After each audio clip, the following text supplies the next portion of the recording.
Greetings, humans. You have entered the Command Zone, your destination for all aspects of Elder Dragon Highlander. Enjoy your stay.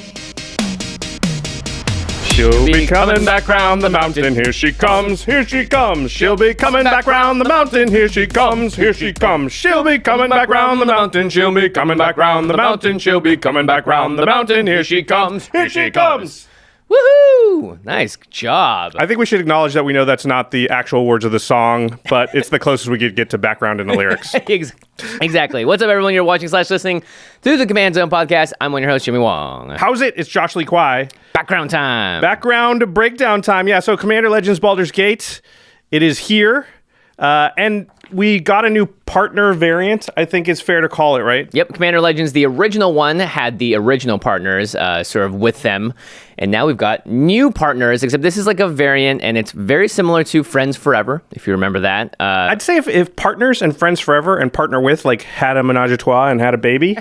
then they would kind of, this background is sort of what might come out of that. Yeah, it's kind of cool because it feels like you're creating a character in Dungeons and Dragons, but more importantly, you're going to be able to pick a legendary creature, pick a background to go with it, as long as it says choose a background, and then blam, you've got a new commander combination, and there are a lot of them.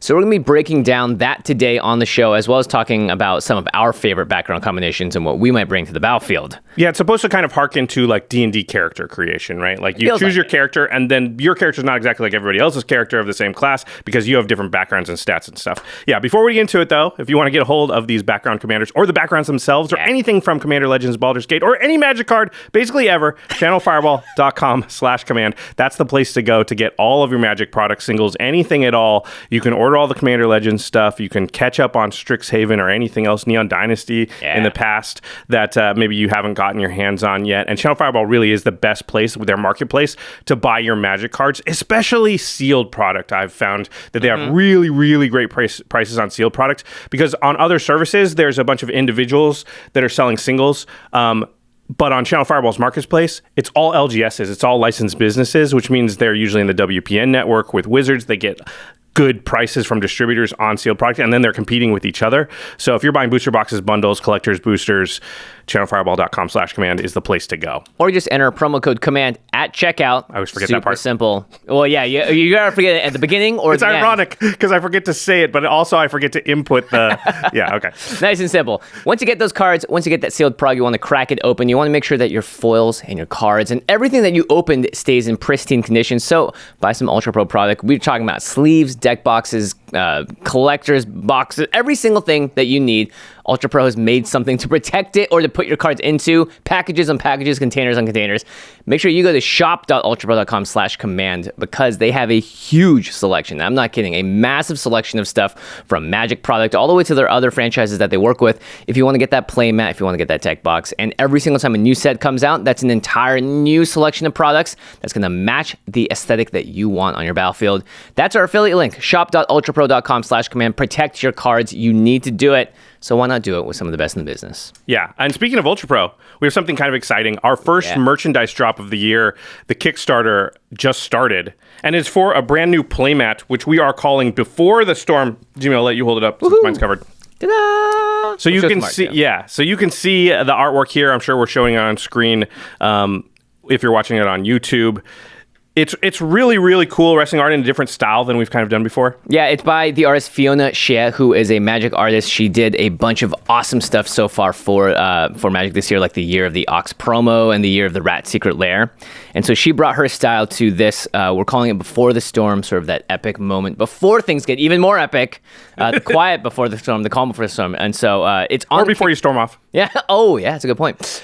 It is available right now for a limited time only on Kickstarter. That's how we run all of our merchandise sales. Once the Kickstarter ends, you will never, ever be able to purchase this playmat ever again. So make sure you lock in your order. That link will be below in the show notes. And again, that's how the Kickstarter runs. You go in, you enter your pledge, you choose what you want, and then we collect your address afterwards, and that's it. Very simple process, and we send the playmats off to you. But you can only do it during this window period. Yeah, don't miss your chance. Once the Kickstarter is over, we always get emails saying, like, can I still buy it? And unfortunately, we make that promise. We just look at how many got sold on Kickstarter. We make that many, we send them out, then we never make it again. Yeah. One other thing I want to mention before we move on is that it is also the year of the tiger. That's right. And there is a really cool like lightning fire tiger on this piece. So yeah, you definitely want to get your hands on it. It's two beautiful. tails, not just one. One last thing we got to plug before we get into the main topic. It is Command Zone Live episode number 4, which at the release date of this episode that you're listening to is 2 days from now on the 16th of June. We're going to be sitting down with Jacob Bertrand, who is Hawk from Cobra Kai. You'll remember him from the Kaldheim episode of Game Nights. And we're going to be talking about CommandFests and Magic Live events, which are coming back, and sort of how best practices, I guess, to go about when you're going to attend one, how to get the most out of it, how to maximize your fun at those events, how to prepare for it. We'll be coming right off of Command Zone Vegas, which is Jacob's first ever major Magic event, too. Yeah. So it's going to be great to hear his impressions. In fact, if you're watching this right now, when the day it came out, technically Command Fest Vegas is over, and Jimmy and I have already been to it. Yeah. And it was great. It was awesome. It was fantastic. Absolutely. So great to see everyone. So good to just do so well at the craps table. I'm sure it was awesome, but we haven't been yet. So, yeah. But you're in the future. I'm trying to manifest it. Okay. Yeah, so well at the craps table. Good call. So well. All right, let's get to the main topic here. Background commanders from Baldur's Gate. So the new background mechanic, it offers a ton of possibilities for commanders. And today we're going to talk about the mechanic, how it works, and then some of our favorite picks for the pairings between, commander and background that are sort of the most interesting to us. Yeah, we could have gone through every single pairing. Could we have? No, actually we couldn't have. That was the lead up. Because there are so many. We're talking hundreds and hundreds of combinations. So instead, we're looking at a broader overview. And hopefully this will allow you, when you look at the cards yourself, to be able to understand, okay, this is how I want to build, and this is how I'm going to go about it strategically. All right, let's start off with just talking about backgrounds in a general sense and how they work.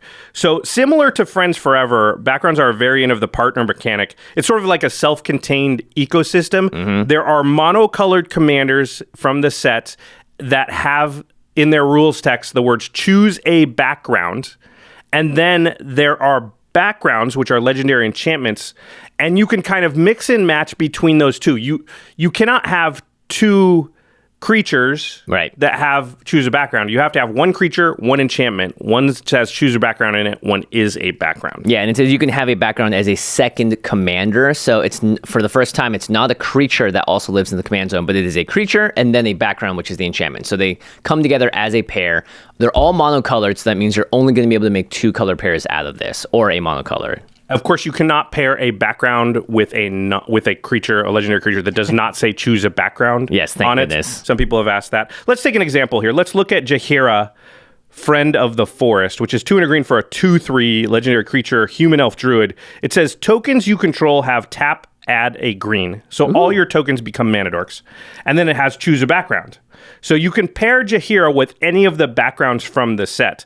Let's pick Inspiring Leader here just as an example. If we paired Jhar with Inspiring Leader, which is 2 and a white for a legendary enchantment background, it says commander creatures you own have creature tokens get +2/+2. Ah, okay, so there's the synergy. You're building a token deck in green-white, and if it's a creature token, they additionally get +2/+2 from the background, and Jhar gives them tap, add a green mana. So I think that strategy makes sense to probably most people listening to this show. You would make a bunch of tokens. At first, you would use the tokens to create mana to make more tokens. Then once you have enough, you use Inspiring Leader to now attack with them rather than tap them for mana, and that's kind of a token go-wide strategy, classic white-green thing we've seen a million times.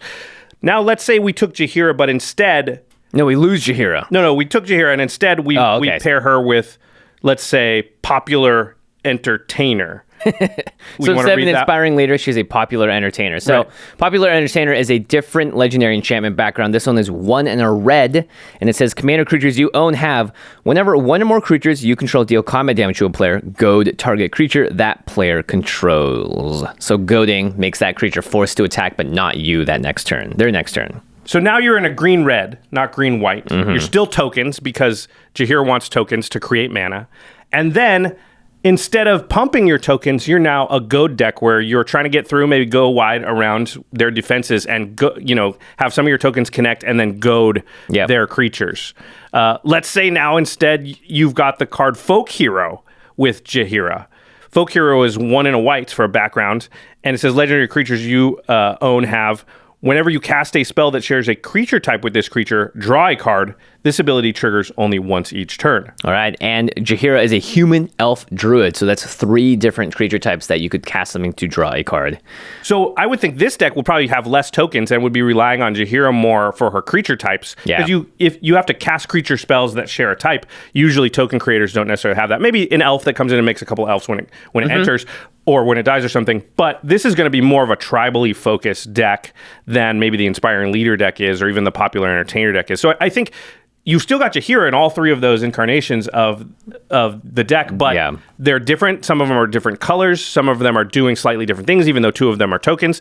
This kind of shows you, I think, what backgrounds can do. Now, let's say we switched out Jhar, but we kept Popular Entertainer, and let's say it was a Laura Merry Thief, which is 2 and a blue for a 3/2 halfling rogue. Whenever you attack up to 1 target attacking creature can't be blocked this turn, return that creature to its owner's hand at the beginning of the next end step. All right, so this is like a weird red-blue deck where when you're attacking, you're saying, hey, this creature can't be blocked, and then Popular Entertainer says it's going to goad something, but it also bounces to your hand as a result.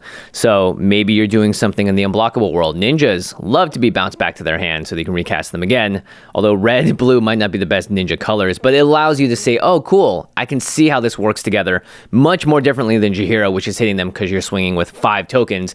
Instead, it's Alora swinging with 1 creature and allowing that to be unblockable. Yeah, because Alora making it unblockable means you're definitely going to goad something of theirs. You can get value from the bounce, maybe their enter the battlefield effect of creatures. But also, when you ninjutsu, you could also ninjutsu in something new, and that's not going to get bounced because Alora didn't make that thing unblockable. So, yeah, maybe it's a ninja deck, maybe it's a value ETB of deck, but it's very different, even though it still has Popular Entertainer. Super different from the Jhar version of that deck, right? Yeah, a couple of notes. Jhar says tokens you control, so if you have Smothering Tithe out, you can make your treasure tokens additionally not have to sacrifice. They can just tap for that green mana. Yep. So that might be a different direction you go with Folk Hero. And then a lot of these cards notably say commander creatures you own, so you can't steal someone else's commander and then say, hey, this commander creature I control has this text. No, it's specifically trying to only reference the card in your command zone. Yeah, that's interesting. So I think you could see with these examples how mixing and matching the different abilities will create a ton of sort of modality to what you can put into the command zone, pairing different, choose a backgrounds with their background enchantments. Okay, let's talk about the rules for backgrounds, because it's pretty straightforward, but I think there can be some confusion. Yes, definitely. All right, so some cards, usually the backgrounds themselves, refer to commander creatures. They don't refer to a background enchantment that is a commander, unless you could turn that enchantment into a creature, which we know, especially white cards can do. A lot of ways to do that, yeah. And then all of a sudden, a background would refer to itself, which is actually could be powerful. Yeah, so if you're able to turn Inspiring Leader into a creature somehow, then you're actually going to get that effect twice, because it's going to be able to give it to itself and give it to your commander. So your creatures will get +4/+4. It's a little long-winded, but it is a way to get around that idea. Yeah, and it definitely, if you're in white, something you might think about doing in all the white decks that include a background. Mm-hmm. Backgrounds are one of your commanders, like we just said. If a card refers to your commander, it applies to both the legendary creature and the background enchantment. This could make sense for something like Jessica's Will, Fierce Guardianship. And because backgrounds are enchantments, they're a little bit harder to get rid of, more often going to stick around. So I think that probably will matter when playing against background commanders, is like, I could get rid of all the creatures, but they can still, get the benefit of having their commander out from certain cards. Yeah, like Jessica's Will. Yep. Another thing too is that the background doesn't just do its thing from the background. You need to have to cast it onto the battlefield. So it's not like Eminence and those older cards in Commander where no matter what, if it's in the command zone and does its thing, the backgrounds only have their abilities active when you cast it out of the command zone. Yeah, or you could cast it, I guess, out of your hand or something, but it has to be on the battlefield. Yeah, on the battlefield, Yep. You do pay commander tax on your backgrounds, just like on your creature commanders. Again, they are your commander, so if they get destroyed, exiled, whatever, you can choose to put it in command zone. You can recast it again, but you have to pay commander tax. Yeah, interestingly, cards like Command Beacon, which say tap, sacrifice Command Beacon, put your commander into your hand from the command zone. That can also count your enchantment. Yep, you basically can do either one. Yep.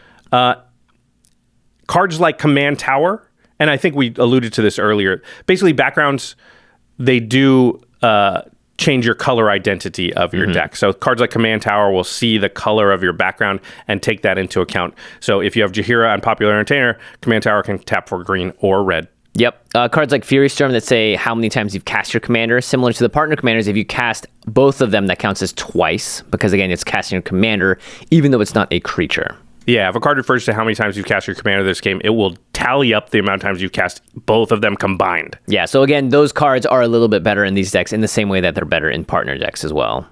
Just like partners, these cards count towards your 100 cards in your deck. So if you have a choose a background commander and a background, you have 98 cards in your deck. Yep, and they are basically just like partners. The only thing is, again, it's a closed ecosystem. So it's similar to Friends Forever, right? Unless it has the text choose a background on it, it will never interact with these backgrounds. And these backgrounds will never interact with any creature unless that creature says choose a background on it.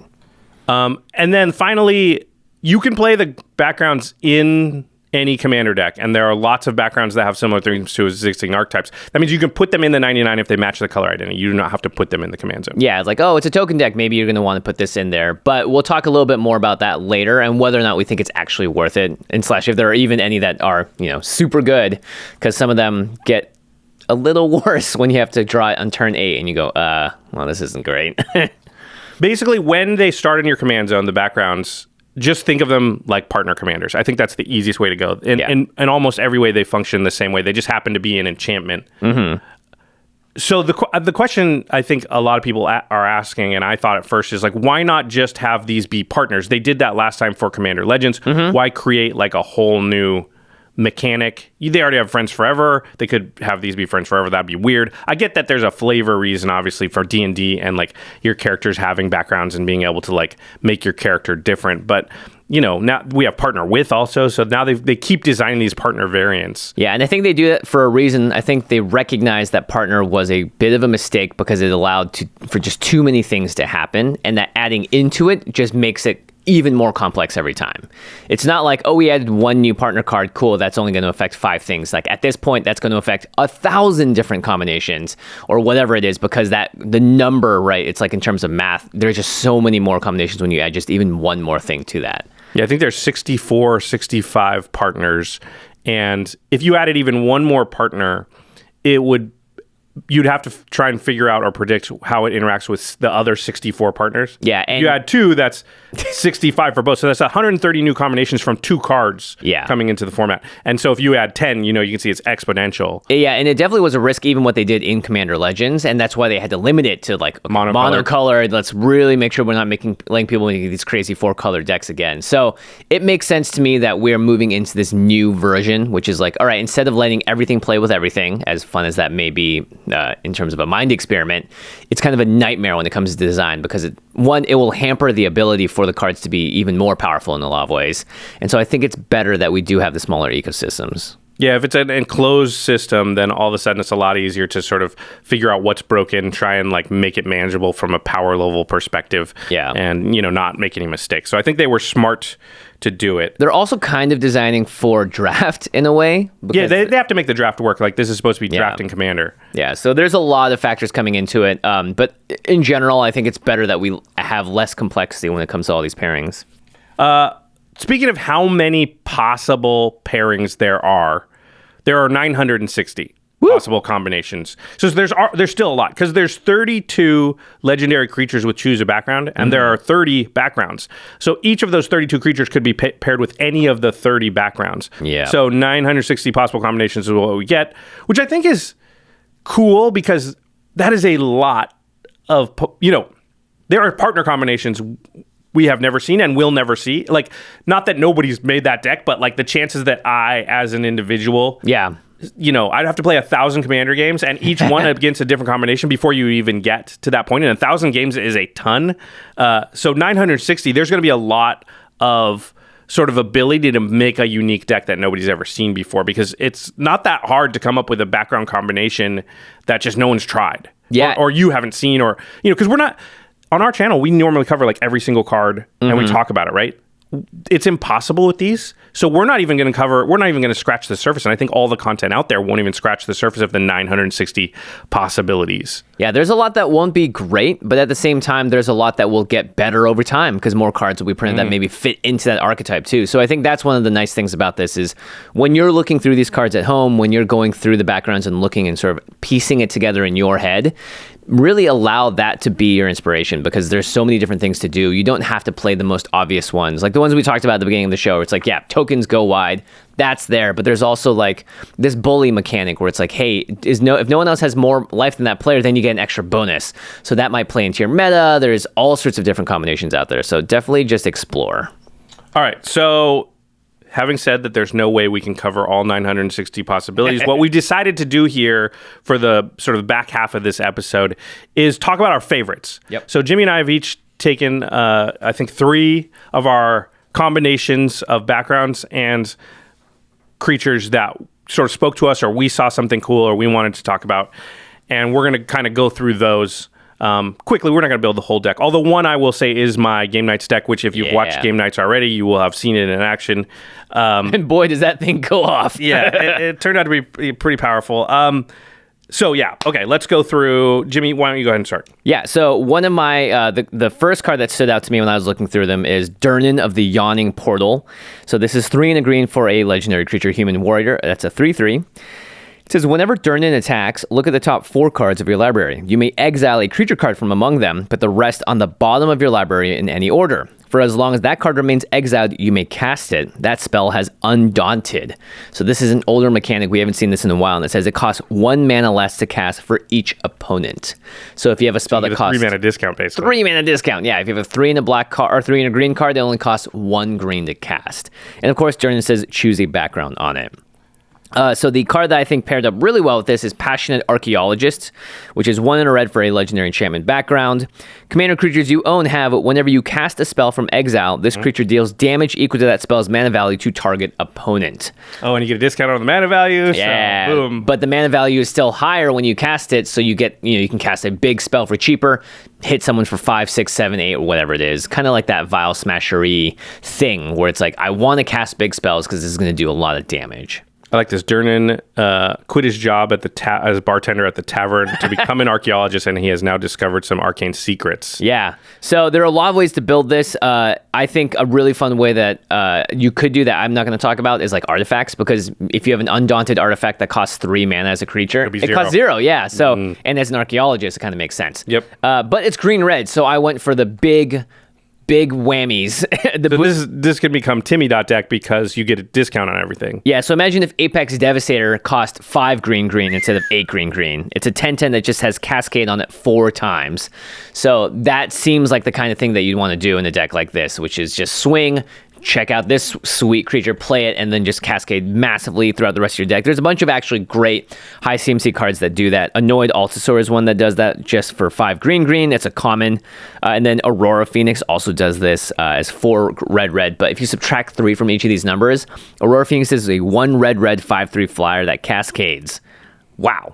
And the cascade's going to trigger the background too every time it... Yes, because you're going to cast it from exile as well. So you have double exile on the cascade, double hitting on the archaeologist. Cast Apex Devastator. You're casting it from exile the first time for cheaper, and then cascade 4 times. Yeah, you could easily just dome somebody for 20 at that moment. Yeah, pretty easily. Yeah, yeah. As you go through your deck. That's So yeah, it's pretty nuts. I think you want to play cards like Wolfgar of Icewind Dale. 2 cards. Yeah, because if a creature you control attacking would cause a triggered ability of a permanent to trigger, that ability triggers an additional time. So Durnan triggers twice. Yeah, you get 2 cards to cast off of it. And obviously this is a green-red deck. You need a lot of mana, so you're trying to ramp like crazy as well. But in green-red, not difficult. Not difficult at all. Yep. And then when it came to like, hey, we're casting stuff from exile, this is a big theme that's happened a lot in Magic recently. Now there's a lot of different ways to get this trigger off. So Atali, Primal Storm is by far the most powerful, I think, of the ones we'll talk about. And imagine this card just costs 1 red. Brutal. Pretty brutal. And then you've got Lelia, the Blade Reforged. Whenever she attacks, exile the top card of your library. You may play that card this turn. So you're going to constantly get that, even if you don't have your commander out. Same goes. Any impulsive draws is still going to be good. Yeah. Jessica's Will. Obviously. Yep. You also have, you find some prisoners, which is one of my new favorite cards from AFR, which is 1 red, and you can choose 1 of 2. You either destroy an artifact or exile the top 3 cards of target opponent's library, and then you can choose one of them until you're in your next turn. You can cast that spell and pay mana as though it's mana of any color. Maybe you actually play Wand of Wonder in this deck, Josh, because you're trying to cast stuff out of exile. Yeah. You still don't, because 7 mana for the first activation. Yeah, is it's too not much. great. So one of the interesting... And Durnan can't find it or cast it. Yeah. Right? And it's also not a creature. And it also only casts instant sorceries. All right, moving on. It was a joke. So the thing I think you want to do with this deck is swing with Durnan, find a creature to cast it, but then you want to be able to swing with that creature this turn, but you've already been in combat. So you need extra combat? Yeah, extra combat. And fortunately, there are so many extra combats that are given by creatures. Right, they're red creatures. Yeah, so Combat Celebrant, Port Razor, Scourge of the Throne, a new one, Karlach, Fury of Avernus. So basically, if you're able to swing with Durnan with one of these creatures out, you get an extra combat step, you go and find Apex Devastator, you cast that. All you need to have is a haste enabler on top to be able to now swing with the cards that you're getting from this. You have an Anger or something, yeah. Yeah, Anger is great, but Urabrask is also a creature that does it. That you could find, yeah. Yeah, so there's a lot of synergy with the red side of this that really is nice. And then you have like Mass Hysteria, Concordant Crossroads to just give that out of nowhere 1 mana, everything has haste. Hopefully that's a turn you just go off and win. Morog's another one. Yeah, Morog as well. Yeah. So because they're all creatures, they're all going to be cheaper to cast. It seems like this deck has a lot of potential to just be very smack you in the face and cast some cool big creatures, just like nice classic Magic. And a lot of good value, too. I think, one thing that's easy to miss is Durnan is kind of drawing you cards when he does his thing. So that's a way to not run out of gas. A lot of sort of big, stompy, aggressive decks can tend to like one board wipe, one setback. They don't have a lot of options anymore, but this has a way to sort of get you back in the game, which I like. Yeah, you definitely have Heroic Intervention in this deck. You probably need to find some way to make Durnan unblockable or hard to block. One of the other sort of like commander cards I thought you could have paired with this was like Cultist of the Absolute, which gives it like +3/+3 flying and death touch. So that's like a way to make sure it always swings in. So there are ways to do it. Maybe it's equipment. Maybe you're putting Sword ofs. Yeah, sort of seem pretty safe. Yeah, and also, by the way, extra combat's great for Durnan because you want to have that trigger happen again. Right. So there's a lot to sort of build around there. And as long as you have one juicy target to swing at, then Durnan's in the clear. Pretty cool. Okay, we've got a couple more favorites from Jimmy, a few from me coming up, but we're going to take a quick break first and hear a message from our sponsors. Order up! Get this knuckle sandwich inside a Wise Guy fries to table 3. Hi, I'm Rocco, cabaret caterer. Running the kitchens for a high-profile crime family can be a tough gig. I gotta tutor up help I can rely on to get the job done. Lucky for me, I got Indeed, the hiring partner that lets me attract, interview, and hire all in one place. I used to spend hours searching for employees, and I ain't got time for that. I'm cooking here. But Indeed's got primo tools like Instant Match, which gets me a library of grade A qualified talent as soon as I sponsor a post. Then, with Indeed's virtual interviews, I can message an interview candidate seamlessly without any dumb extra downloads. There's even a reliability assessment, so I can make sure new hires will hit the battlefield on time and ready to go. Now I've got the team I need to keep my clients happy. And trust me, in my business, you want to keep the clients happy. Sign up now for Indeed and get a $75 credit towards your first sponsored job. Plus, earn up to $500 extra in sponsored job credits with Indeed's virtual interviews. Visit Indeed.com/CommandZone to learn more. Claim your credits at Indeed.com/CommandZone. Again, Indeed.com/CommandZone. Terms and conditions apply. Need to hire? You need Indeed. Now, a word from our sponsor, BetterHelp. Hail, fighters! It is I, Combat Celebrant. You may not know this, but Combat and I have a complicated relationship. I love a good attack step, but back in my younger days, I gave it extra combat every turn. I didn't realize, but I was overexerting myself. Combat turned from a celebrated passion into a stressful chore. But through BetterHelp, I spoke with a therapist who helped me see I was feeling burned out and taught me to prioritize my own needs. I started taking turns off just to rest, and staying tapped helped me tap back into my passion. Now, BetterHelp Online Therapy wants to remind you to prioritize yourself too. BetterHelp is customized online therapy that offers video, phone, and even live chat sessions with your therapist, so you don't have to see anyone on camera if you don't want to. It's much more affordable than in-person therapy, and you can be matched with a therapist in under 48 hours. Woo! I really exerted myself telling you all this. I'm gonna go take a nap now. But in 2 turns, we attack. Command Zone listeners get 10% off their first month at betterhelp.com/CommandZone. That's BetterHelp.com/CommandZone. It's shockingly beautiful! Greetings, mages. I am Stormkiln Artist. Whenever you cast an instant or sorcery spell, I'll craft you a treasure. You're gonna spend the mana anyway, so why not get some back, right? Well, if that sounds like a good upside, just wait until you try Upside, the app. Upside does for money what I do for mana, giving you cash back on purchases that were already part of your game plan, like gas, groceries, and restaurants. It's basically an auto-include for any smartphone. To get started, download the free Upside app in the App Store or Google Play, then use promo code COMMAND and get $5 or more cash back on your first purchase of $10 or more. From there, just claim an offer, check in at the business, and watch the treasures start stacking up. You can earn 3 times more with Upside than you can with complicated credit card rewards or loyalty programs, and you can cash out at any time. So stop missing all those potential triggers. The next time you tap out for food or gas, get some value back with Upside. Download the free Upside app and use promo code COMMAND to get $5 or more cash back on your first purchase of $10 or more. That's $5 or more cash back on your first purchase of $10 or more using promo code COMMAND.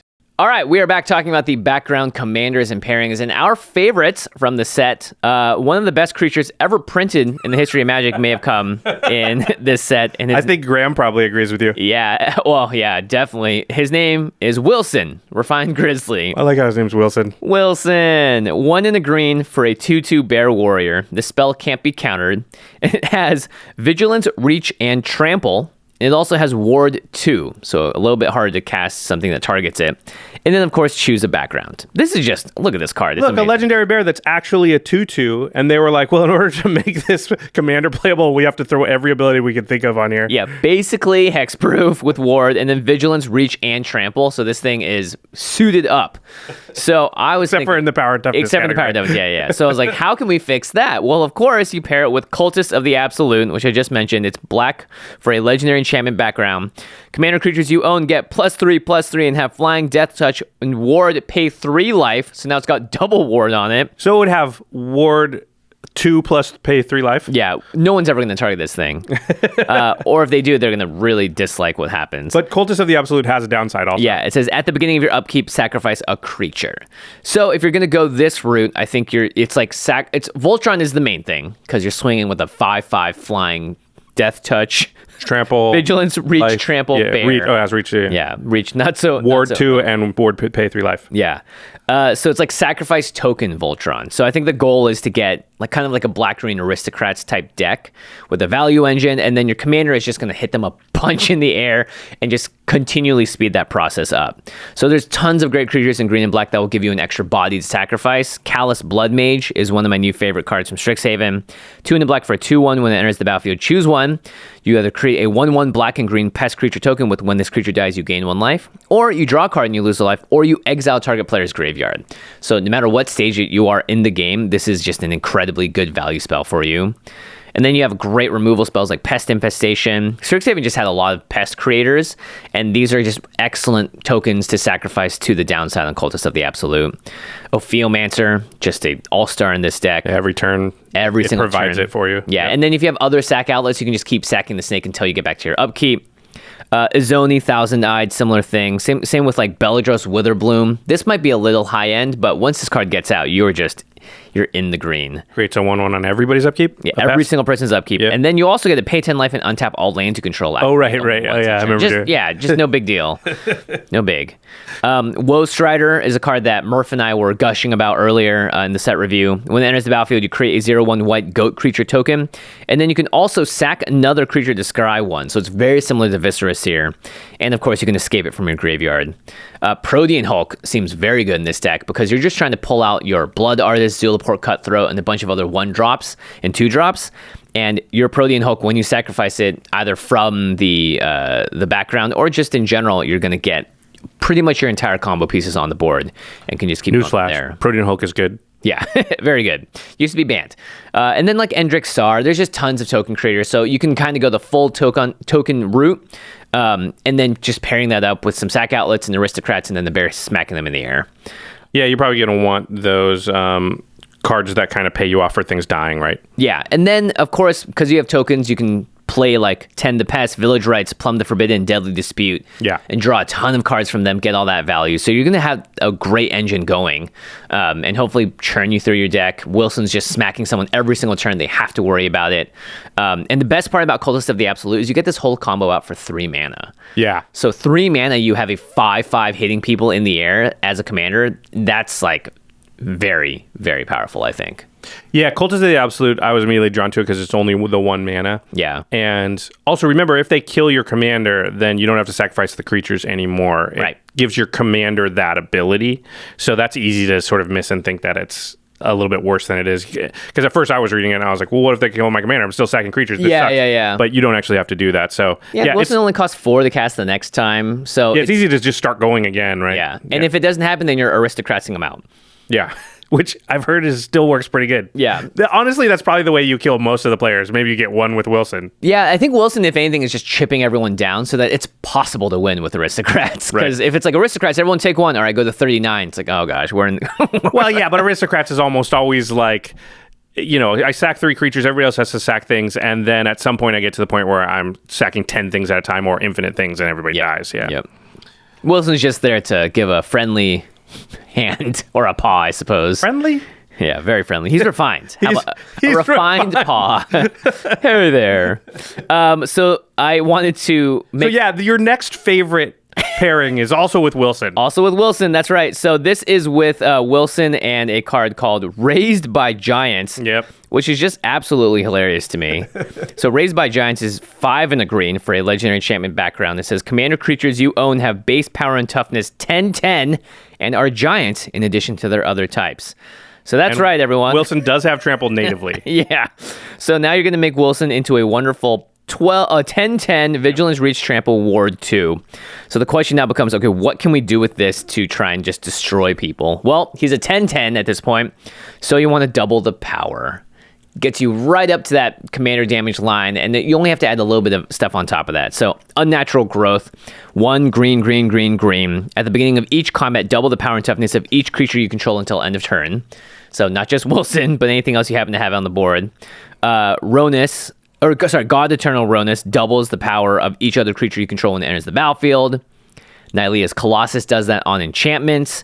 Fire Streaker is going to give you double strike. So these are all basically ways to try and kill everyone with just one huge smack. And then I think you're just playing just meme cards. I would play Colossus Hammer in this deck because you're going to have, you have to pay 6 mana to cast your whatever. So hopefully you can get up to 8 pretty quickly. And then Wilson just becomes a 20/20. You also have Eldrazi Conscription, which is pretty great. Brutal. Double that. the Annihilator. Yeah, Annihilator, and then double up that trample for no reason. And then I was like, how can you actually just get this to 21? So you have a lot of different spells in green that are able to just add a +1/+1 counter incidentally. Like Ancient Animus is great as a fight spell.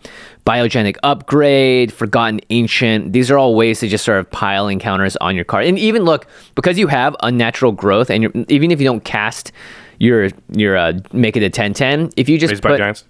Raised by Giants. Even if you have like your Unnatural Growth out, just adding a few counters to Wilson to make him a 5/5, now a 10/10, right? You're still getting the effects of it without needing to have that other enchantment out. Blessings of Nature is a miracle one you can do to add 4/1/1 counters on any number of target creatures.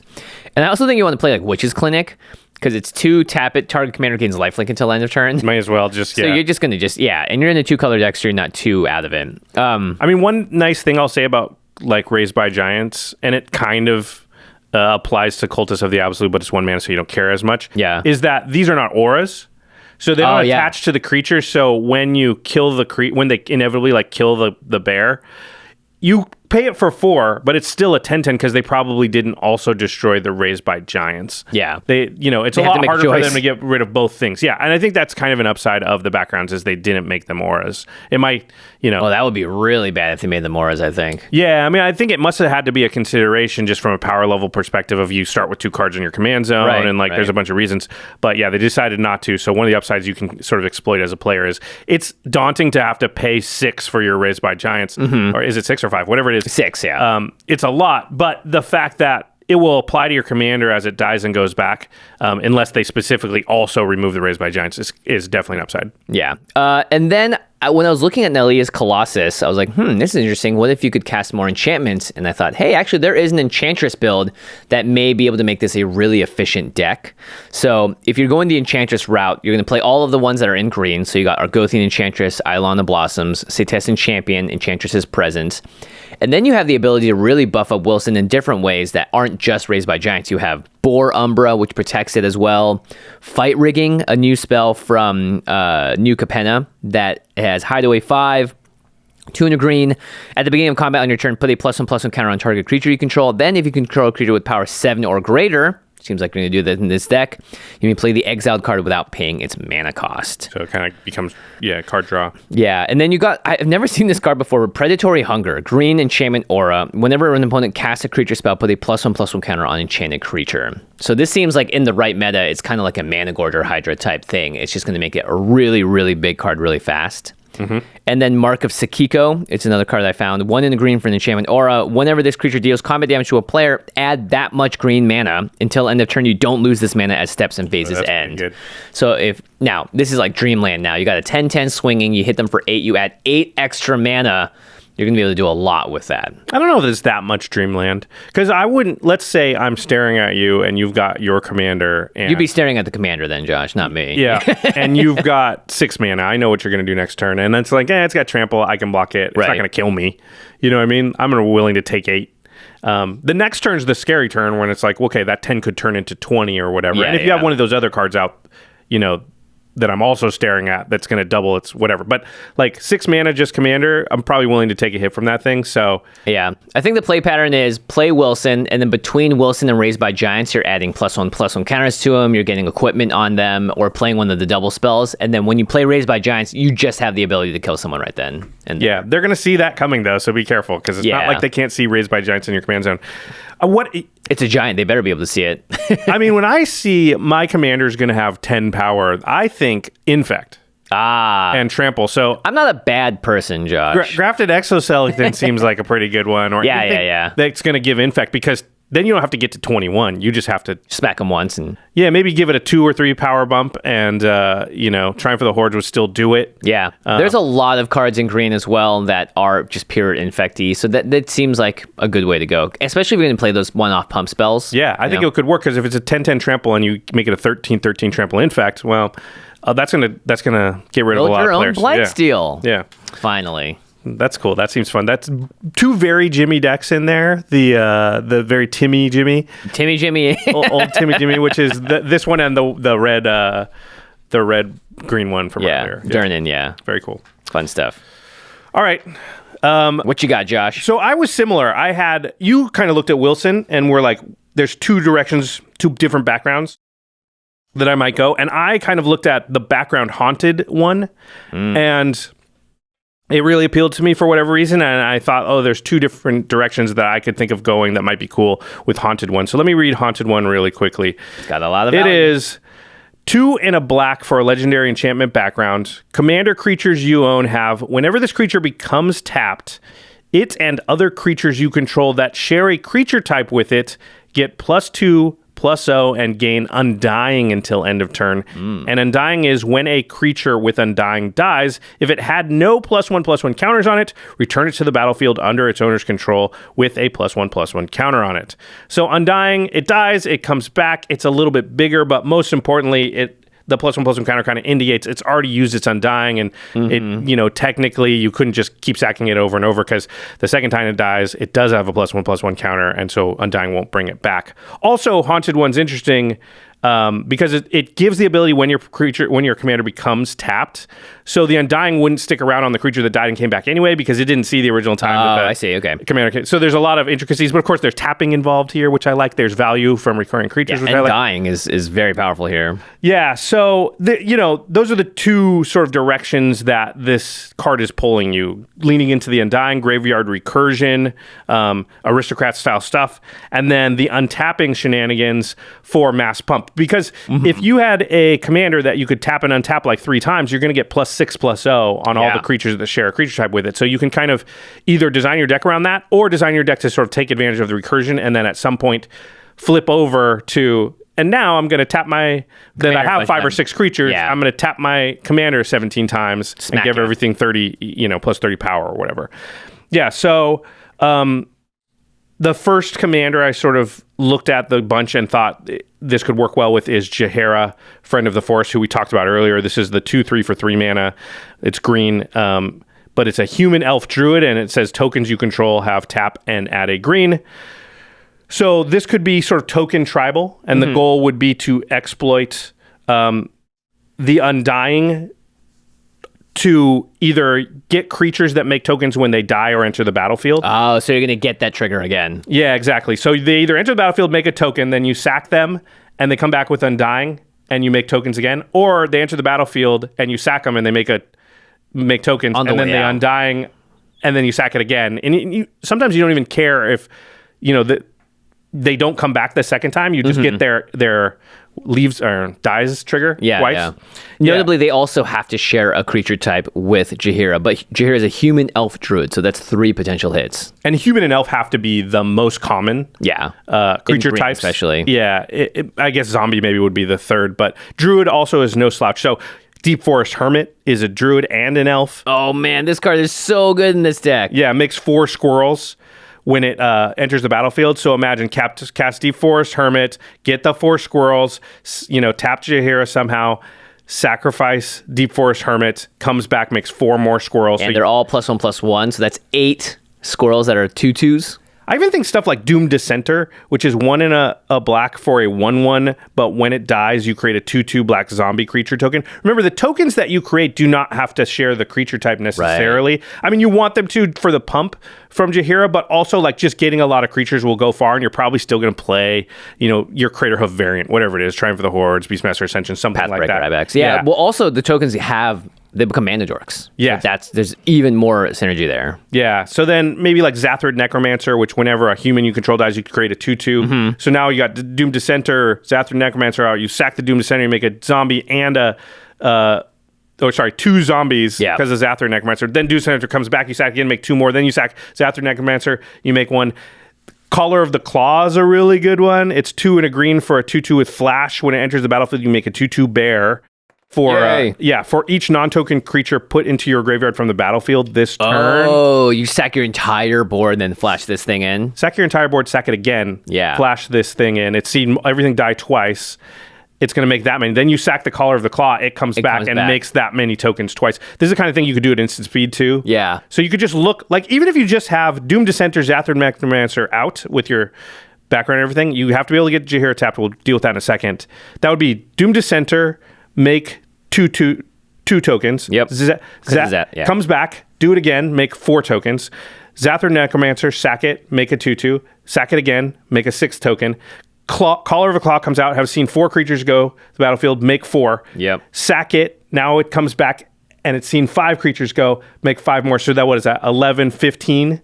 From just having a Doom Dissenter and a Zathrid Necromancer out. Yeah. So you don't even look scary. And that's a game-winning play, right? The next turn you could be attacking and killing people. So that seems like pretty fun, pretty exciting. Now, I know what a lot of people were saying because I talked about it earlier, which is like you have to be able to tap Jhar, and not only that, you have to be able to tap Jhar and untap it and tap it again in between when this stuff's happening. So there's a lot of hoops to jump through, which I find fun because I like tapping and untapping things.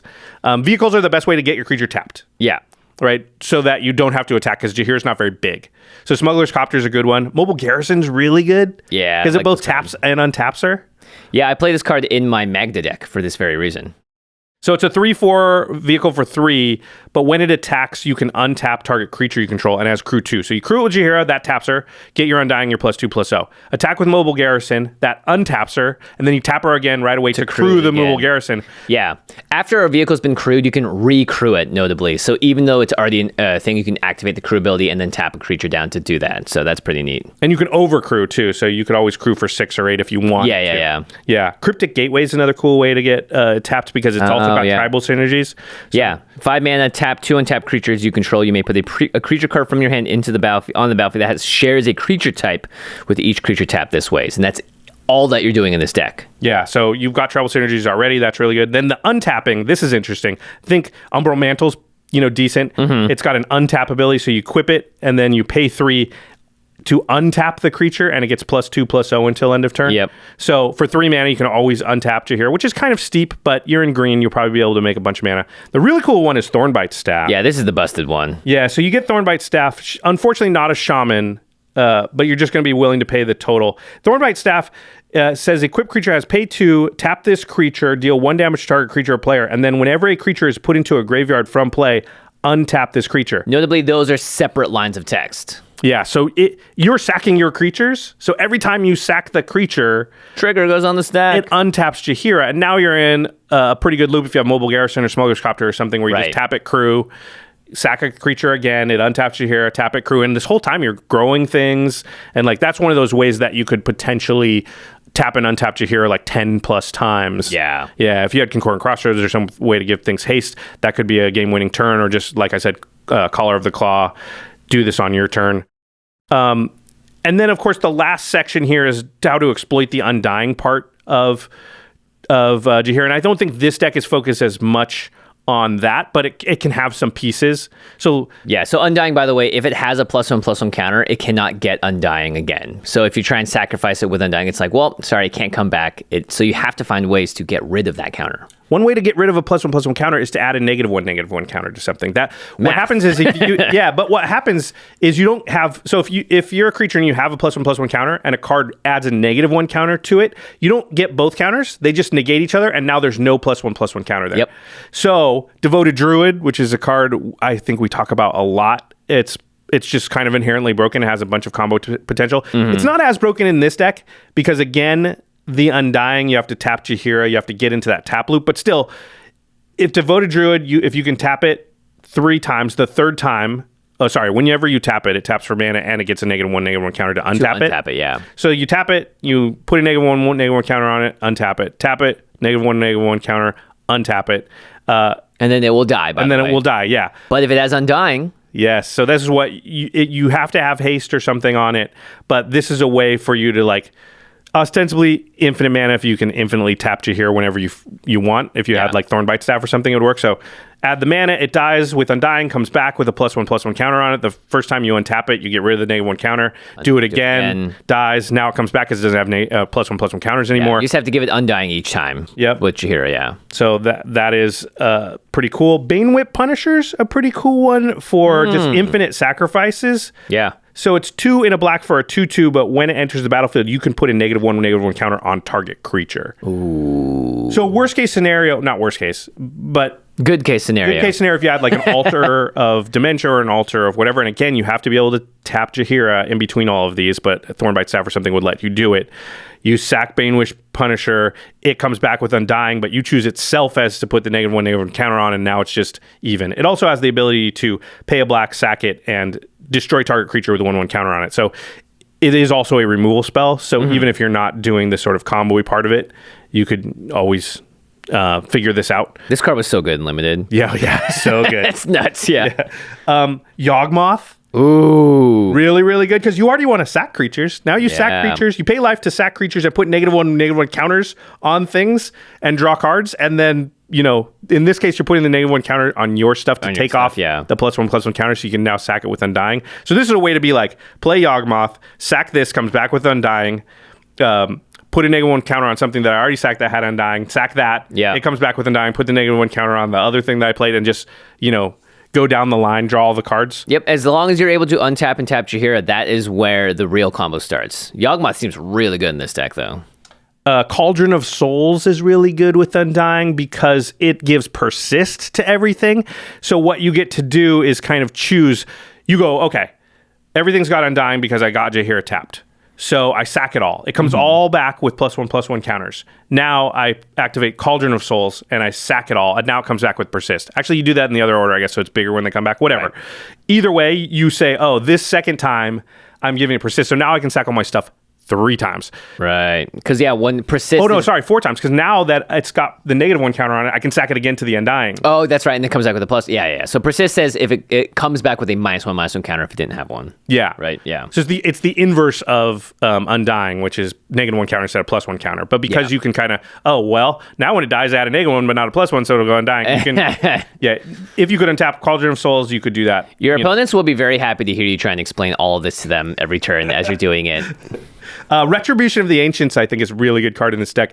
It's 1 black for an enchantment. You can pay a black and remove X/1/1 counters from among creatures you control. Target creature gets -X until end of turn. Yeah, so this is interesting because you're not paying X as a cost. You can pay a black, and if you have 5 +1/+1 counters, you can get rid of all of them, give a creature -5/-5 until end of turn. So you not only kill a creature, you reset the Undying on everything. Yeah, that's nuts. Yeah, so that's probably one of the best cards in the deck. He just cost a black to cast. Yeah, it's pretty strong. Josh and I have a horror story about this card. We drafted with it once. Khans of Tarkir days. We were like this. We had like Necropolis Agent or something nuts. I forget what it was, but we were like, this is it. We've got the combo assembled. And then of course, because it's MTGO, we misclicked a bunch and then just lost. We talked about like killed our own creature. Yeah. Because MTGO was like, choose your target. And we were like take the counters from that and then destroy that. And what it did is like took the counters off and destroyed our own creature. MTGO, this was before Arena. This cannot happen in real life. Yeah. Because you can be more clear with your words, fortunately. Okay, so that's the first path with Haunted One, but I think there's another one. Yeah. And this would involve pairing Haunted One with Volo, Itinerant Scholar. Is that how you say that? The full mythic combo, by the way. Yeah. Because there's both the mythic creature and enchantment. So Volo's interesting. It's 2 and a blue for a 2/3 human wizard. So those are your tribes now. Human wizard. You still have human, which is great. Wizard, there's lots. When Volo enters the battlefield, you create Volo's Journal, a legendary colorless artifact token with hexproof, and the token says this: whenever you cast a creature spell, note one of its creature types that hasn't been noted for this artifact. Then you can pay 2, tap Volo to draw a card for each creature type noted for target permanent you control named Volo's Journal. Confusing as all hell. Basically, every time you play a creature, hopefully you'll put a counter on Volo's Journal because it's of a creature type that's different than anything that's come before. And then you pay 2, tap Volo, and you say, well, how many counters are on that journal? Draw 'em. Okay, it's 4. I'll draw 4. Yeah, so pretty good engine at the very least. But you're in blue now, so you got your favorite cards, wizards, tappers, all sorts of things, right? Yeah, and I think we're not even going to care about wizards and humans that much. This would be opening us up to what I'd call the all-tribe deck, the changeling deck, right? Changelings have all the tribes, so you can just note any creature type you want for them. And then, of course, that allows you to start looping. Instead of being forced to loop only elves, druids, or whatever, right? Now I can get my hands maybe on Maskwood Nexus or Arcane Adaptation. Those are cards that make all your creatures changelings, all types. Yep. And that way, when you tap Volo for the Haunted One, you give Undying to everything, or +2/+0 to everything, because they're just saying all your creatures share the same types. And Maskwood Nexus is an artifact, and blue's really good at tutoring artifacts, and black's really good at tutoring anything. Right. So you can find those things easily. And now we can loop Kokusho or Grey Merchant with our Undying stuff. Right. You still have Retribution of the Ancients. You still have Cauldron of Souls, probably. Agent of Treachery we can loop. And this is also one of the mill. These are the mill combination and you have reanimate and animate dead combinations and things like that. So there's a way to cheat things out. Peregrine Drake is a really good one to loop, to loop, because you just untap lands when you do it. Puppeteer Click. I really like Aetherborn Marauder. Yeah, so it's similar to what we're doing. We're trying to get rid of the +1/+1 counters. When it enters the battlefield, you move any number of 1/1 counters from other permanents you control onto Aetherborn Marauder. So as long as you stack it the right way, it can always grab all of the Undying counters, and so it allows the loop to go off again. Yep. Aetherborn Marauder is great, but it doesn't share any creature types, really. I guess there's a couple that have Rogue, but yeah, you need to have Maskwood Nexus or something like that going on to make this work. Walking Ballista, you could do the Walking Ballista thing with Undying, because Walking Ballista, you can remove the +1/+1 counter to deal damage to something, then it dies and enters the battlefield again with a 1/1 counter. Dies. Again, you're in the same situation, though, where you have to be able to tap and untap Volo in between the deaths, because if Walking Ballista is out and you remove the last counter and it dies and comes back with Undying, that new card that's on the battlefield doesn't have Undying anymore. But fortunately, blue is actually the best color at tapping or untapping things. To no surprise. So, and the biggest card, I think, is Intruder Alarm. Yep. So very good. Yeah, when the Undying creature comes back, it will untap your Volo. And that will function basically similarly to, what was the card? Thornbite Staff. Yeah. Which you probably still play in this deck. Maybe not. There's a lot of options. But Intruder Alarm will allow you to... And it untaps all your creatures. So if you had any Mana Dorks or anything in there, less likely, obviously, in Dimir. But... Intruder Alarm could be very, very good. Undying creature comes back, Volo untaps. Now you just have to tap it again and get the whole thing going. And remember, Volo has his own mechanic to tap himself. Oh, right. By paying the 2 and drawing the cards. So if you had like Peregrine Drake, Intruder Alarm, right? Peregrine Drake, Intruder Alarm just is it. Because as long as you have a way to sort of take off the counters for the Undying, that creates the mana to tap the Volo to draw the cards, to create the infinite mana to cast the cards. So this is nice. It's infinite, but it takes 3 to 5 cards, it seems to do so. So it's not like this inherently like, it's so busted. So it seems like the setup is actually worth it here. Yeah, think of what you need. You need Volo, you need Intruder Alarm, you need Peregrine Drake, and you also need a way to remove counters like Retribution of the Ancients or something. So I feel fine about putting that Rube Goldberg machine together and winning because it's like, that's a lot of pieces. Yep. Then, of course, there's like a Phaedo Alchemist. Free from the Real, Penmanzora. There's also other ways to get Volo tapped if you didn't want to have to pay the mana. So Zami, he's a wizard, you could tap it to just draw a card. Oh, right, yeah. Tap an untap wizard, you control, draw a card. Zami's rocks. She's awesome. Opposition is another really good card in general that could work really well with Intruder Alarm. And we know this, that, if you've ever had that happen to you, but can tap down everybody's everything. And it works pretty good to tap down just mana and Mana Dorks before you sort of start to go off. So, yeah, I think the All Tribes Volo Haunted One deck seems pretty fun. Yeah. Seems pretty cool. Seems nuts because you're tapping stuff to tap stuff down, then you're sacking it to come back and you can do it again. Yep. Yeesh. Yeah, because Opposition does not give an ability to a creature, so they don't care about summoning Sickness. Yeah, it's on the enchantment itself. Yeah. Okay. Okay. We got one more from you. We got one more, and this one is the deck that I played on game nights. Of course, you have to consider one of my favorites because I did choose to build it. Mono blue. Yeah, so it's Vol, Candlekeep Researcher, and Clan Crafter. Vol is 3 and a blue for a 2/3 human wizard with vigilance. You can tap Vol to add an amount of colorless mana equal to Vol's toughness, but this mana can't be spent to cast spells from your hand. Yeah, so it's a 2/3, so you can just tap it to add 3 mana, but has to be done on things not from your hand. Then Clan Crafter is the background, and it says commander creatures you own you pay 2, sacrifice an artifact, put a 1/1 counter on this creature, and draw a card. So these seem to work really well together because Clan Crafter has an activated ability that costs 2 colorless that Val is allowed to pay for because that's not casting a spell out of your hand. And then when you sack that artifact, you put a +1/+1 counter on target creature and draw a card. Well, the counter can go on Vol, which means the next time you tap it, it'll tap for more mana. Right, 4, 5, 6. So once you have it to 4, you can sack 2 artifacts, put 2 counters on Vol, and next time it'll tap for 6 because it'll have 6 toughness. So that loop kind of made sense to me and wasn't.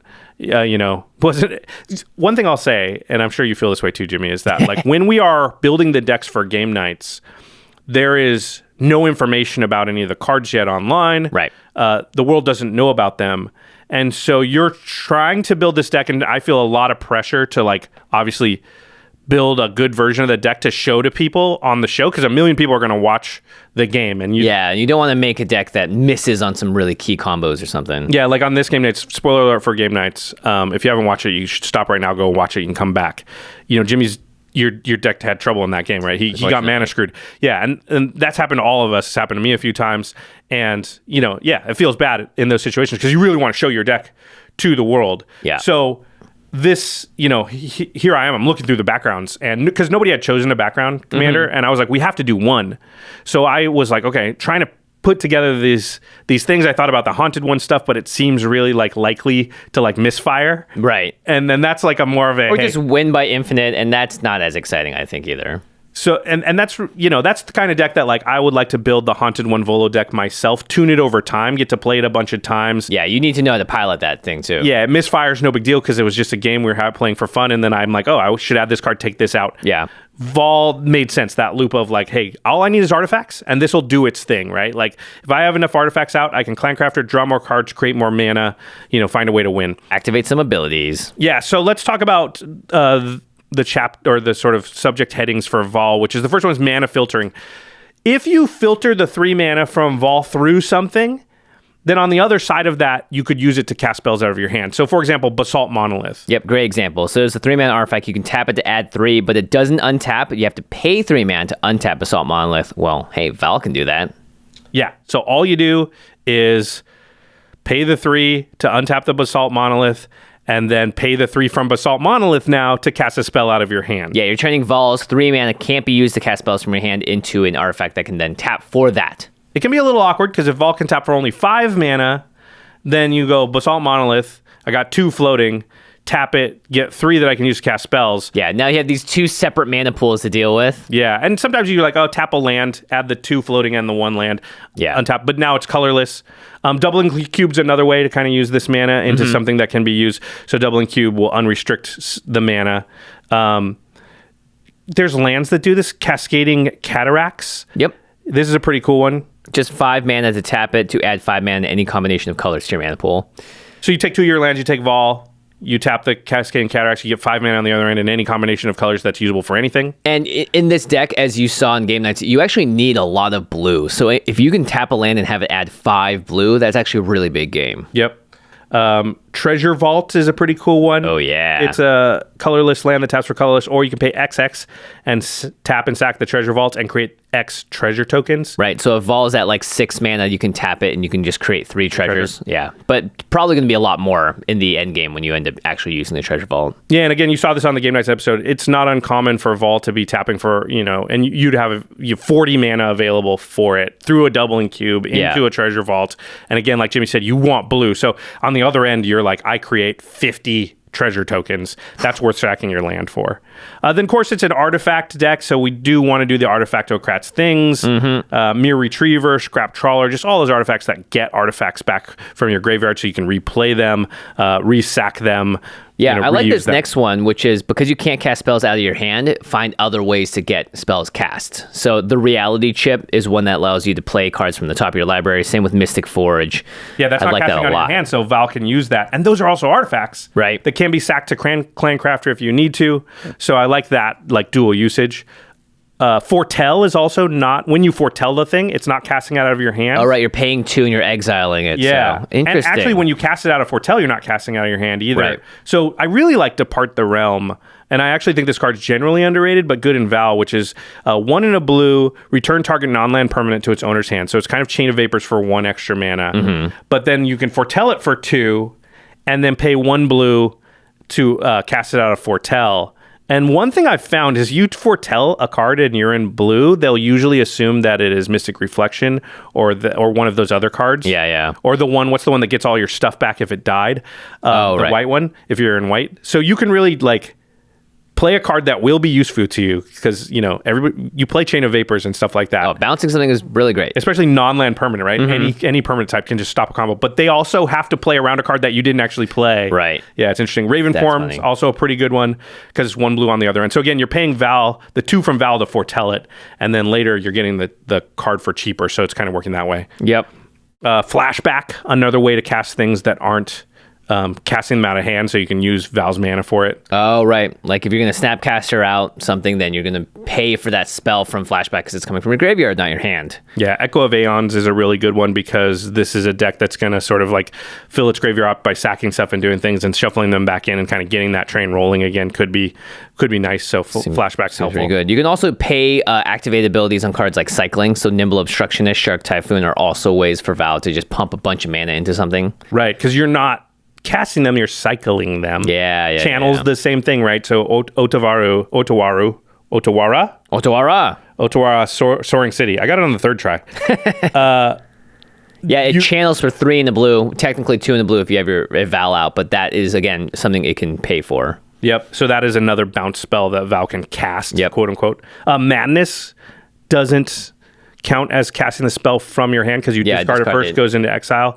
And there, you're in blue, and there are a number of ways to sort of loot things. I have Legislator in this deck and some other stuff. So Welcome to the Fold or something like that is a good way. Actually, Madness would be really good with my Durnan deck too, because it's got red in it, and you're trying to discard cards in exile. Yeah. And then of course you can just pump Val's toughness with other cards to make her tap for more mana. So there's a lot of zero cast shield cards like Cathar's Shield. Yep. They're all 3 to equip, but they give +0, +3. The good thing is Vol can pay for the equip. Mm-hmm. So you play Cathar's Shield, tap Vol, equip it. Next turn she's tapping for 6. 6, wow. I found that generally to be not worth it, honestly. But it's too slow. It is a 0. Also, worst case scenario, a 0 cost artifact you can draw a card with Clancrafter too. So when it's bad, you can cycle away. So I think I only ended up with like one of them in the deck. Okay. A card I really like is Commander's Plate, though. Yeah, 1 mana, equipped creature gets +3/+3 and has protection from each color that's not your color's commander identity. So that's 4 colors of protection. And it only costs 3 to equip to a commander. So this is a very good version of Cathar's Shield, where it's 1 rather than 0. Equip cost is the same, gives the same toughness boost, but protects it too. Yeah, from 4 different colors. I found I have a much better chance to win games where I've cast Commander Plate than when I haven't. Yep. And then, of course, Vol is really good for activated abilities or triggered abilities, paying for that. So one of the ways the decks normally can win is Memnarch. Ugh, yeah. So Gross. Memnarch, 7 mana for a 4/5, but you can pay 1 blue, and target permanent becomes an artifact in addition to its other types, and then 3 in a blue to gain control of target artifact. And I've found that, there's pretty good chance, especially with treasure vaults and other things, to just steal everything on the board once you're creating enough mana. You doubling cube, and then you're just off to the races. And you're like, I have 82 mana to work with. I turn all your lands into artifacts. I steal them all, and then I'll take all the rest of the stuff too. Gross. Urza.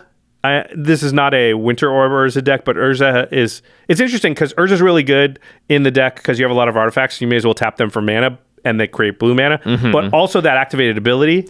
Yeah, 5, shuffle your library, then exile the top card until end of turn. You may play that card without paying its mana cost. So there will be times when you can just do this for 1 tap easily. Yeah. I'll just do this 20 times. So Animation Module I actually have found to be one of the best cards in the deck too. And this is interesting. So it's 1 mana for an artifact. Whenever 1 or more +1/+1 counters are placed on a permanent you control, you may pay 1. If you do, create a 1/1 colorless servo artifact creature token. And then you can pay 3 and choose a counter on target permanent and give that permanent another counter of that kind. That doesn't matter. That first part, because Clancrafter puts a 1/1 counter onto Vol, you can pay the 1 and create an artifact that you can then sack and put the... So what you have these turns where you go, okay, sack this, pay 1, get the counter, get the draw card, get another artifact, sack it, pay the 1, sack it, pay the 1, and before you know, you do Vol at the end and you go tap Vol for 9. Do that like 3 more times. Yeah. Or whatever. So yeah, can be pretty powerful. Yeah, you can also just float the mana into your mana pool while you're doing this because you can just sort of pay from that. And then, of course, you want to untap Vol, the untap shenanigans, so that you can use her more often.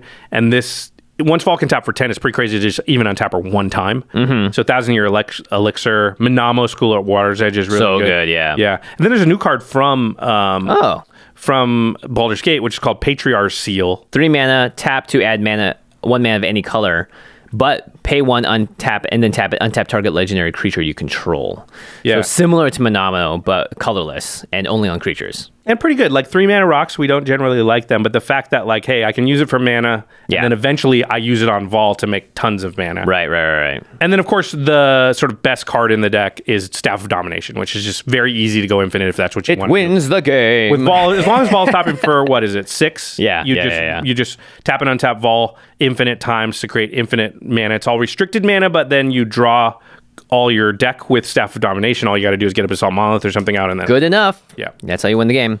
Okay, nice. So very Josh decks, I would say, compared to very Jimmy decks. But we are what we are, right? Yeah, Jimmy? we are what we are, and hopefully you can find something in between that matches you. So let us know, of course, what you're going to build around. But let's talk quickly about backgrounds in the 99. So I'm sure a lot of you are wondering, hey, I've seen these backgrounds. Maybe they'll work in the deck I want to play. So let's see if there are any that seem good enough to run inside the deck and not just sort of in the command zone with your commander. Yeah, because there's definitely going to be the temptation, I think, to run the backgrounds in the 99. I think for the most part, they're not that great, but there are a few I think I could see playing. Yeah, interesting at least. Dungeon Delver is the obvious one. It's 1 in the blue. Commander creatures you own have room abilities of dungeons you own trigger an additional time.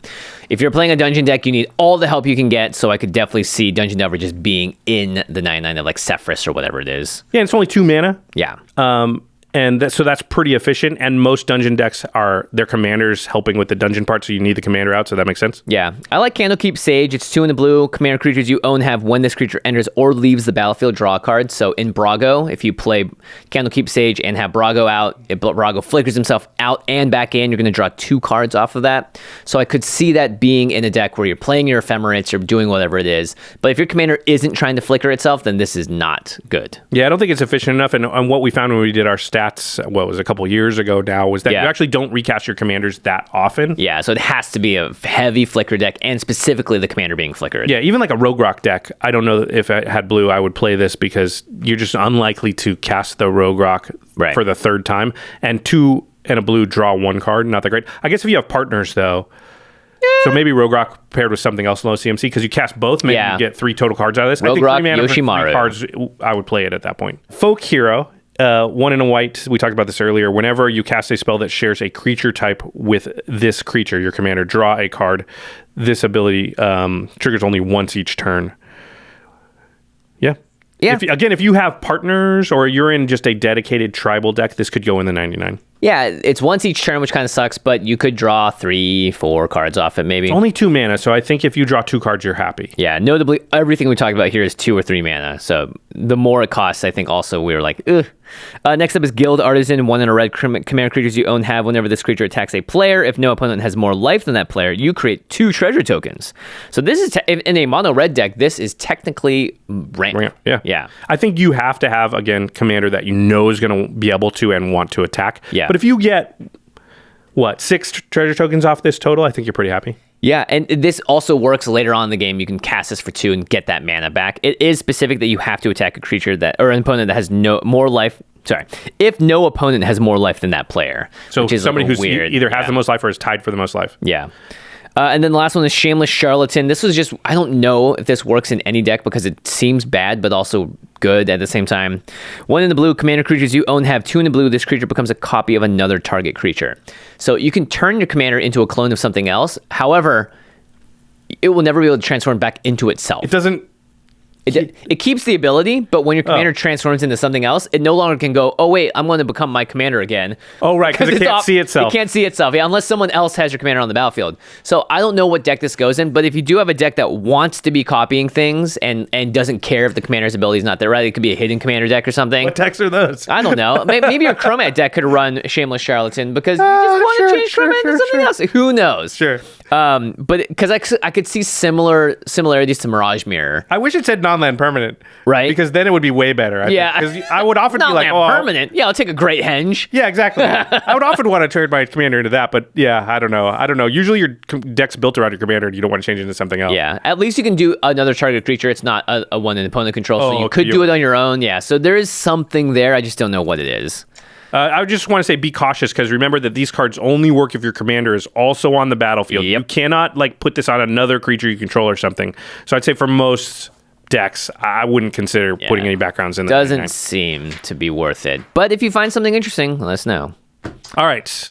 Backgrounds, final thoughts. What do you think of the mechanic, Jimmy? I really like, again, the sub-ecosystems. It allows for control. It allows for creativity without breaking the format, without also doing things like Thrasios and Vial Smasher or Thrasios and whatever, right? I like the fact that they're monocolored. And it's good because I think if you are a player that has a very specific want or you want to build something really specific, this allows you to do it without having to just wait for the commander that matches it. Now, hopefully, you can piece the pieces together and figure out a way to make it for yourself. Yeah, I would say there's kind of 2 downsides to, anything that's in the partners, friends forever background, space. One of them is that having an extra card available in your command zone, which is basically like having a 9th card in your opening hand, is just inherently powerful. Something we learned from partners. Yep. Just another option, another thing. Free card drop, basically. Yeah. And then I'm not sure how this is going to pan out because we didn't actually talk about this much. You did a little bit. The fact that it's an enchantment now that sits in your command zone and that is the most difficult permanent type to remove. Yeah, some colors just can't remove it. Yeah, so that's a little scary. They are tied directly to the commander, which has tried to keep it in check a little bit. But, the fact that they don't attach to it, so they don't die when you kill the commander. Yeah. These are all worries. Enchantress decks, maybe do they get a little bit better just from the ability? I don't know, because I don't know that there's a combination where I'd rather run, that instead of one of the Enchantress commanders. Yeah.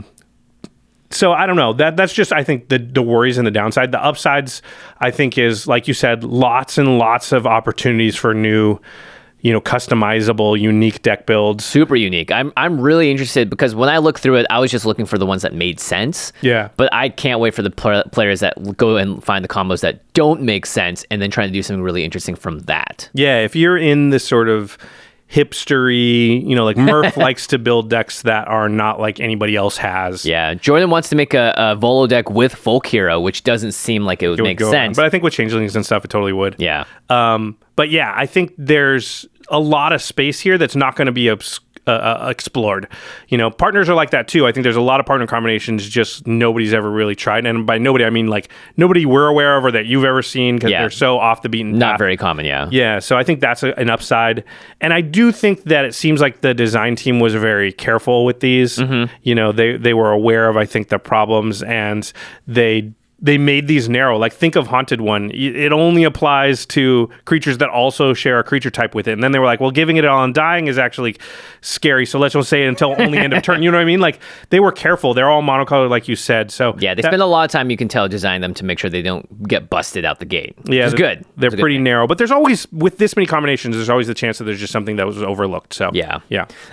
Question, do we hope that they bring back background specifically someday? Because I feel like there is space to maneuver here where they can add some new backgrounds in without it breaking everything apart, because they are very careful about not making it too powerful to begin with.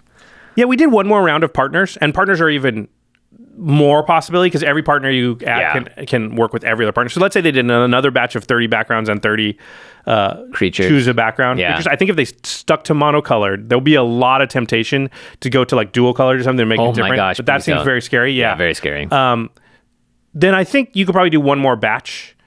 And then you've got 2,000 possible combinations. But I think partner commanders, I mean, what's 64 times 63? It's like 4,000. That's a lot. Yeah. So they wouldn't even be up to the number of combinations possible with partners. They'd be at like 2,000. So I think that's probably safe to do it one more time. Do I want them to bring it back? I don't know if I care particularly. Yeah. I think as long as they keep experimenting with this idea, we should be fine. Because there are more interesting... I like Friends Forever, I think is great. There's only like 7 cards that can play with each other there, and so the combinations, they're all there. It's right at the right power level. So I think when they have to build it into a set with limited and stuff, it makes it a little more difficult. So I would be interested to see if they do this again, but maybe a little more specialized.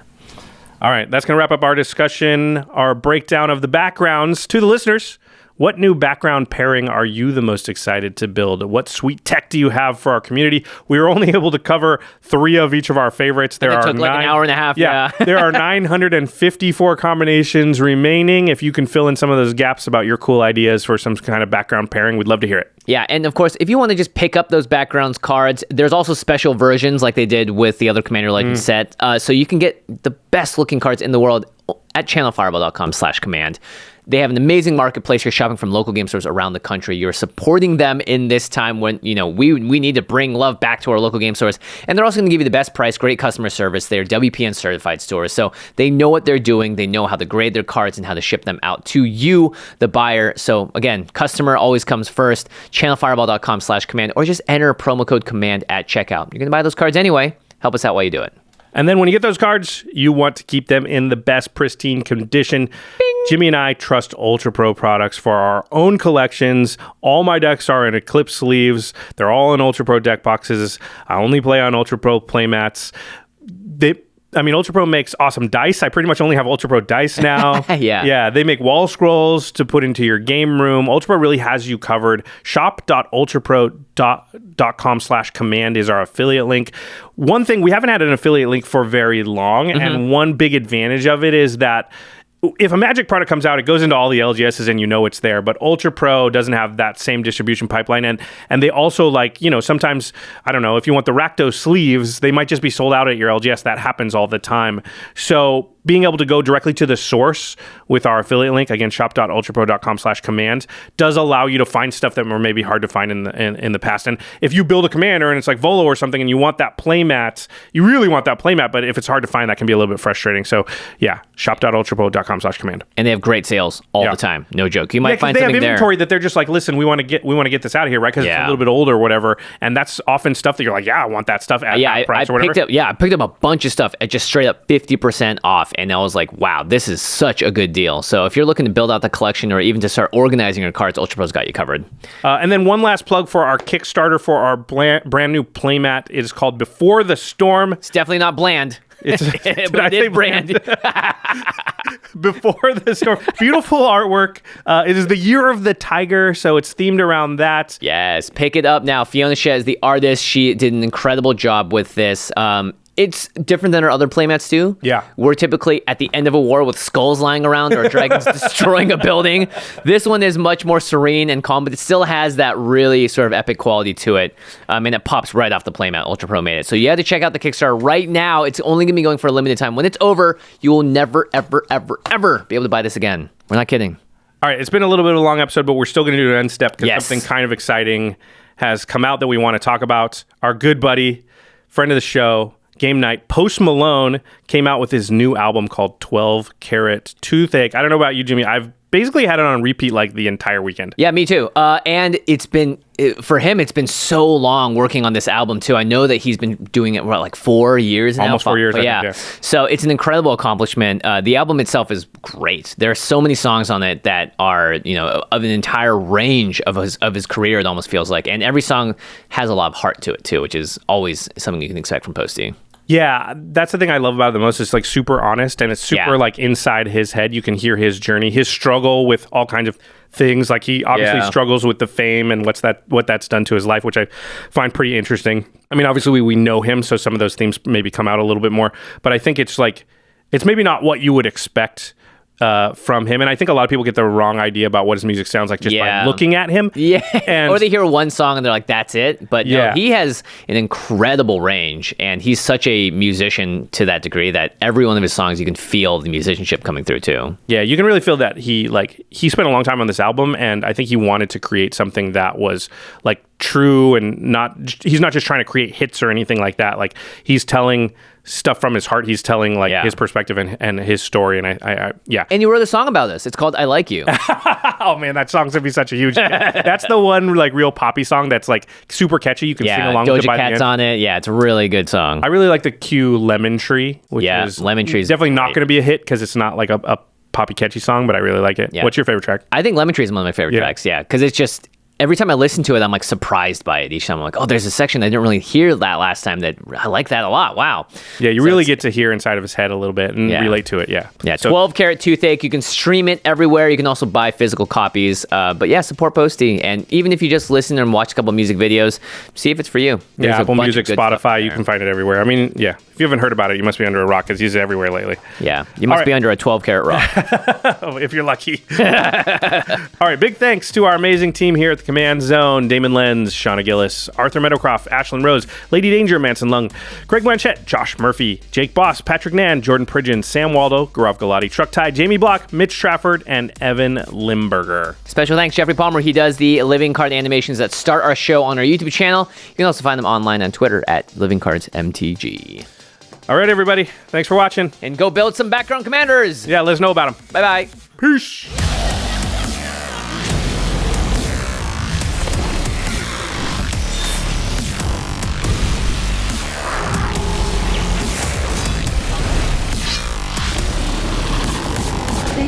For your attention.